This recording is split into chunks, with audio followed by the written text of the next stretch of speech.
hello to everyone. I must apologize in advance about my language. Please let me know when it becomes unbearable. I'll change to French. First of all, thank you to the organizers for inviting me. I really appreciate it. And I'm really honored to be here.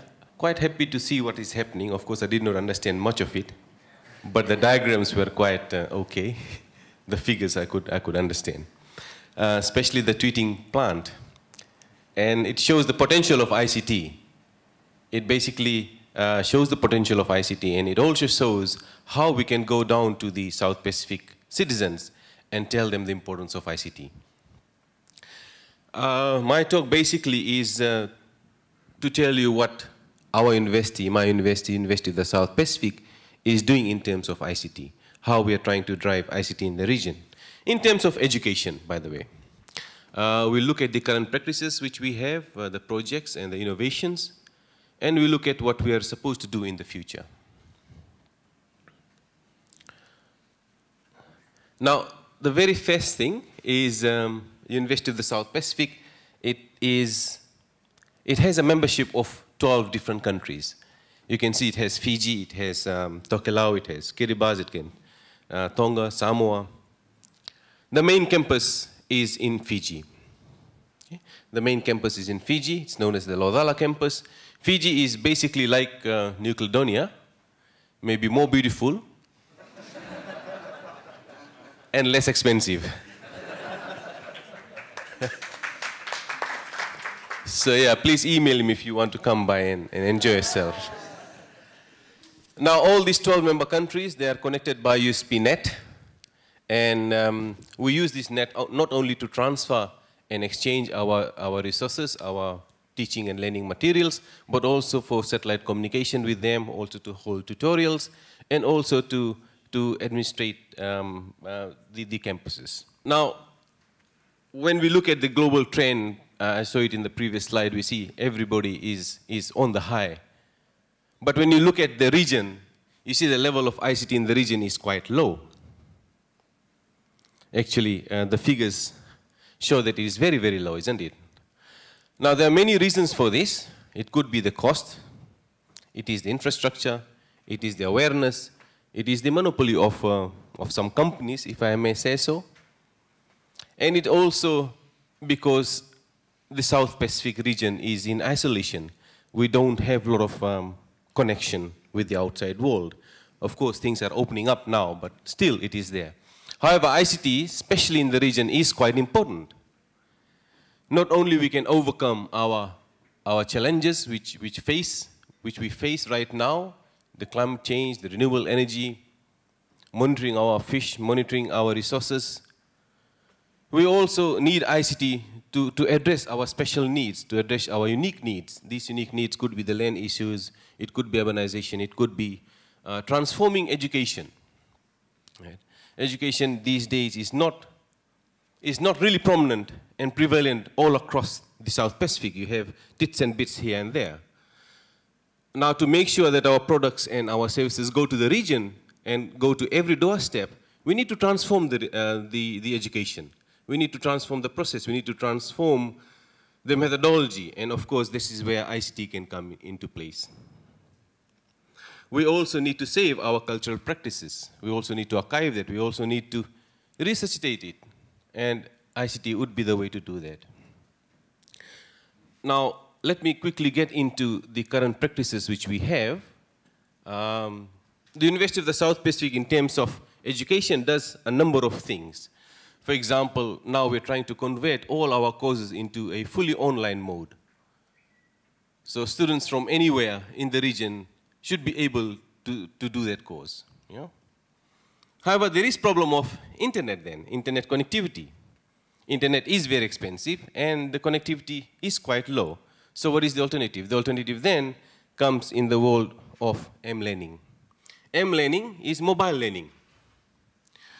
The world is now getting in terms of mobile learning and trying to see what they can do to facilitate learning through mobiles, through mobile devices. And that's what we have adopted in the recent couple of years. Now, what we have done is we have created our own SMS center or SMS gateway. And through this gateway, we connect to all the service providers locally and regionally. Okay? And because of this, we are able to get a two-way communication. We are able to communicate with the students are able to communicate with us. Now again, we know this is not dependent on internet, so we are quite happy that, okay, the students will be able to receive our notifications, and they can also communicate with us. They can seek information from us using this gateway system. Now it goes to the region as well. Of course, it's a little bit expensive at the moment in some of the regional countries, but we are able to use all the mobiles and reach all our students. Now we have developed a number of applications, and we are still developing a number of applications at the moment. Because we are a very small university, it has only 22,000 students and about 1,000 faculty members. Not many of them are ICT savvy, and not many of them like ICT, isn't it? I mean, that happens everywhere. So the number of people who are actually involved in creating these mobile applications, creating these mobile apps, is quite a few. So what we have done is we are trying to look for other organizations, other institutes who can help us develop these mobile apps. Okay? Now, some of the mobile apps which we have developed is, for example, trying to secure exam information. Before the semester ends, students, of course, they sit for this final examination. And we found out that about 2% of the students, they do not sit for the final examination because they forget the final examination venue, or the date, or the time. And they miss out. So what we have done is we have developed this app where they can just text us and say, okay, where is my test? And we tell them, oh, it's over. Oh, sorry. You can go to this particular place and it's at that time. So we have that scheme going on. Students are also able to use the mobiles to secure their grade books from Moodle. Our university has all the courses on Moodle. So we are using this open source learning management system, Moodle, where all the course materials are posted. And the students can SMS from anywhere they are, and they can secure their marks. If they want to know how much they have got in a particular assessment, they can simply text, and they'll get a feedback. Okay, so it's all integrated to Moodle. The other applications which we are developing at the moment is, for example, having classroom quiz. We're developing quiz on mobile so that students, wherever they are, whether they are inside the classroom or outside the classroom, they can do this quiz, they can perform, okay?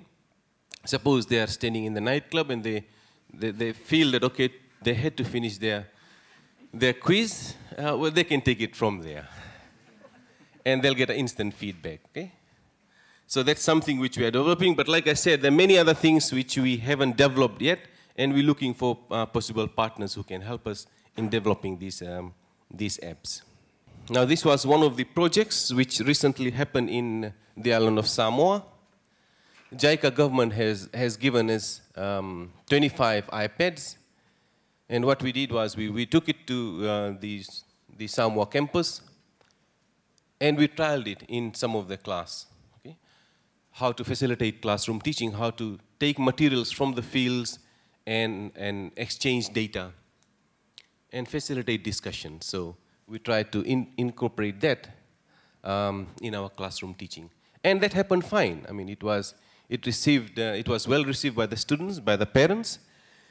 And after that, our vice president, or our VC, or the president, Professor Rajesh Chandra, he made an announcement that from next year, what he'll do is he'll give 1,000 tablets to the students who are in these campuses. Okay? So we have tried to look for some not very expensive tablets, and I think we need to go to China for that. So that's where we went, and we have secured about 1,000 tablets, and now we're trying to again develop some tablet apps for it. Okay? So that we give this tablet to the students, and the students will not have to rely on internet, or they don't have to rely on print material, okay? What they can do is just go to the campuses, they will have Wi-Fi there, they can upload, download things, and they can use all these things offline from home. So there is no dependency of internet. There's no requirement of internet at home.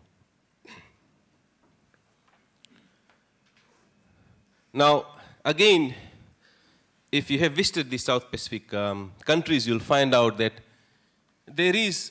we have students at various levels of different knowledge. If you look at, for example, mathematics, you'll find out some of them are at year 11 level of mathematics, year 12, year 13. So when they come to the university, you find out that some of them lack certain concepts, certain fundamentals of any discipline. So the other project which we are doing is to try to have fully online diagnostic tests in certain disciplines. For example, in mathematics, we have just developed an online mathematics diagnostic test. Okay, it is fully online, it's for 1 hour. It can be taken by any student in the region from anywhere. You are offered remedial help. Again, this is online. Eh? Now, right now, this is based on Moodle, but we are trying to shift it to mobiles again. And suggestions and help will be appreciated in this. One last bit which we are working on at the moment is student learning support. We again have, our university is actually proud to have a very big section on this student learning support. We try to use, again, mobiles, we try to use tablets, we try to use Moodle in order to reach our students. Again, we are trying to develop different applications so that we can reach different type of students, if I may say. We have a section on, for example, mature students. We have a big section on students with special disabilities. So we're trying to have different applications for different groups of people. Going in the future, we have 3 main projects which we are starting next year. One is Intelligent Classroom, where we have a classroom. Students have increased interactivity and connectivity, not just from that classroom, but all the classrooms can be connected using ICT. The main one basically is to create a USP knowledge hub. This is our main project, and we're seeking, well, we're trying to seek funding for this. At the moment, what will happen is that all the different campuses will be connected, and they will be known as local knowledge hubs. All the different faculties will be connected to this main hub.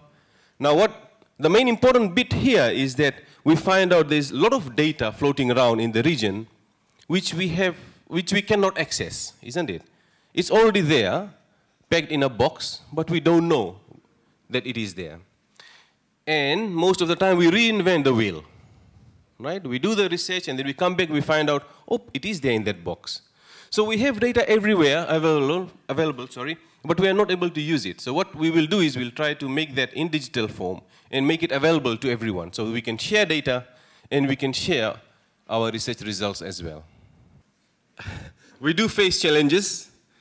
These challenges are more pronounced in the South Pacific region because of, like I'm saying, our internet connectivity, lack of infrastructure, finding the niche for ICT because we are so busy fighting our own world in the region, right? We have got problems with climate change, we've got problems with land, we've got problems with environment, and we do not really put in our mind into ICT. So we need people to be telling us that, okay, ICT will be your savior. It can solve all these problems which you're facing right now. Cost and monopolies, and adopting to ready-made products, that is very difficult. I think what we need to do in the South Pacific region is to tailor-make our products. We cannot depend on the products which has been developed in the developed countries. Right? It doesn't work in the South Pacific countries. Thank you very much. Merci beaucoup.